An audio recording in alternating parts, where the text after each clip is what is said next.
But here's an interesting one, right? I think this was done by The Athletic, but there's a 2026-27 Premier League hope-o-meter where fans of each club have given their feelings about the season ahead, whether they're optimistic or they're pessimistic. And this surprised me, folks, because Liverpool fans, we're at the very bottom of this table.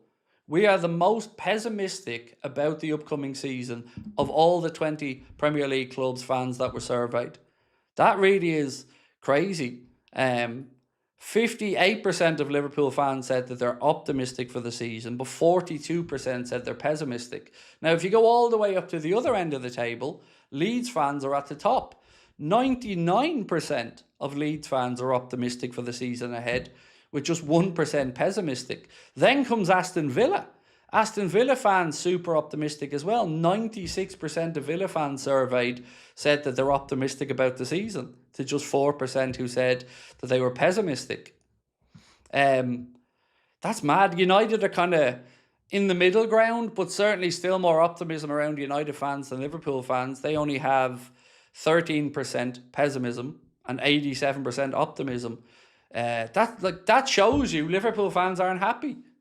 And how could we be? Because the window hasn't been good enough. So I absolutely understand why my fellow Reds are a bit pessimistic about the season ahead, because it doesn't feel like it's been a well planned out summer. And it's been articulated now in polls and surveys.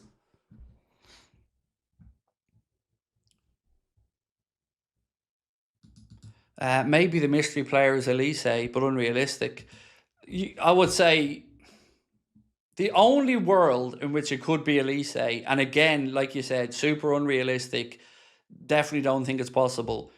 The only world I can see where that maybe hypothetically becomes possible is if the new investors want to just come in and put their balls on the table, so to speak, and go, yeah, we're here now. This is how we're going to be moving.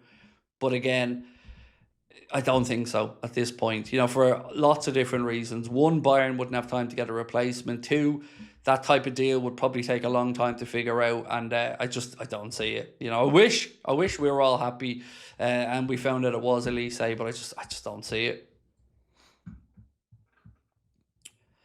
And the Arrow said, Craig, my guess would be Rayan as the mystery guy. I haven't a Scooby else who winger mark is the greatest. Look, Rayan in one way would make sense, but in another way, it would cost probably over 100 million quid. So you're kind of into the unrealistic territory there again with regards to figures. The situation with Mbaye is pretty straightforward. It's a 50 million euro deal if you want them. And in the long term, that's going to look like small money. So the word coming out that maybe Liverpool, like what David Lynch said, that maybe Liverpool are just communicating with multiple parties and Mbaye is an option, but maybe not one that they're as happy to pull the trigger on.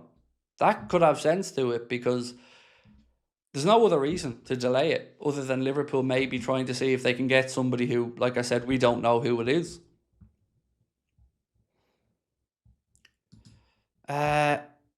Ryan said, I hope FSG are not lashing Andoni under the bus. Well, they're not making his job easy. I think that's fair to say. As a fan, I'm certainly not thinking my manager is best set up for the season ahead. I think he hasn't been given what he needs, and he hasn't been given the time either. There's lots of stuff about this window. But look, I'm kind of, Ryan, I'm of the mindset now that FSG are done. I don't think logically you can look at it any other way. Because let's go all the way back to, again, when we first found out about the potential investment from the Ahmed Batia-led consortium. The Athletic ran a story saying it was 8 to 10% and it was a minority thing. And then you had another interview that was between, I think the Echo ran it, talking about, what's his name? Sugar. His name's escaped me. 1 second.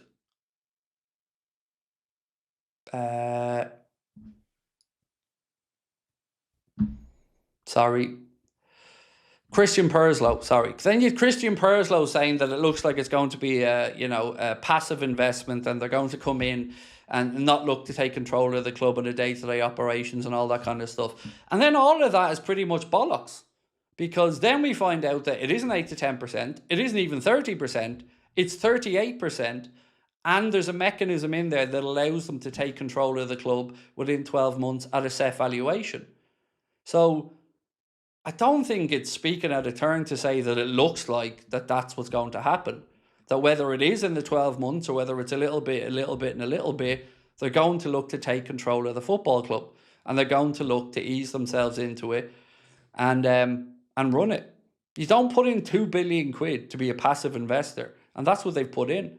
So FSG have got that money, and if the consortium want to take over the club, they know they can do it, and it's in their hands. So it just goes to show you, all these in the know people around the club had fuck all on this. They were all wrong with what they were saying, and all the experts that they were speaking to were wrong. And we've all been a little bit hoodwinked on it because, there's been no communication about it to the fan base or to the season ticket holders or to anybody.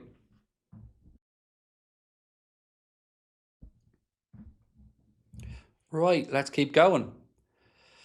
Hate all these trolls, Craig. Keep crushing it. Oh, they're not. They're not going to get me at the minute, mate. I'm locked in at the minute. Like, I'm focused. I'm locked in, and I'm ready for. I'm in a good headspace, and I'm ready. They're not going to be getting to me.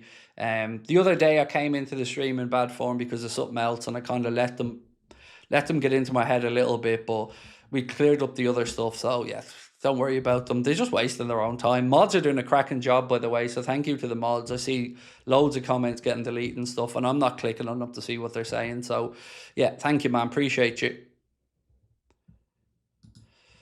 Wayne said, "In Craig we trust, always have, always will, WFM." Look, all I ask you, Wayne, is to just believe that what I'm telling you is sincere. I'm not saying that there won't be a time where I get information and it's wrong, because it's football and these things can happen. But everything that I say to you is coming from an honest place, and it is based off the information that we have. And the way I try to prove myself to everybody is by being open about the stuff I don't know. I could sit here and make educated guesses about things, but I don't do that because I don't like to give hope to people when I'm not certain of it. Because I view you as if I'm speaking to my mate.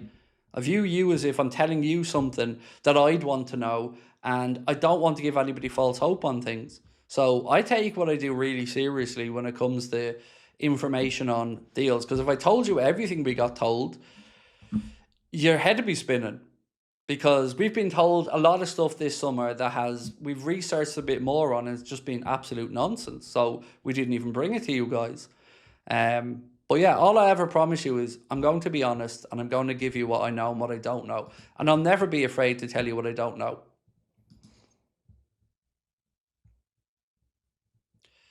Not everyone in the comments are going to agree with you, mate. I'm guessing if we don't, we get blocked. See, Nick, again, it's just sad, Nick, People disagree with me all the time. We had a conversation last night where I was wrong about numbers on something. Somebody mentioned it in the chat, and I came in. Do you know what gets you blocked, Nick? Being an asshole. That's what gets you blocked. That's it. You come in and disagree with me respectfully, and we'll have a conversation. No problem. This is about opinions. I'm in the opinions business, mate. It's fine. I'm not that soft that you disagree with me and you're blocked, mate. I am of the mindset that if you come in and disrespect me or the chat, there is no coming back from it. Because that's a minimum. And that should be a minimum in life. I don't disrespect anybody in here. I come in here and talk to everybody with sincerity, openness, and warmth. So I think it's fair that if I'm going to interact with people, I should expect that back, right?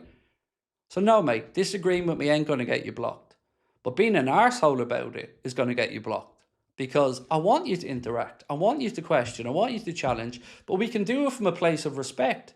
And that's it, man. Respect is the key word here.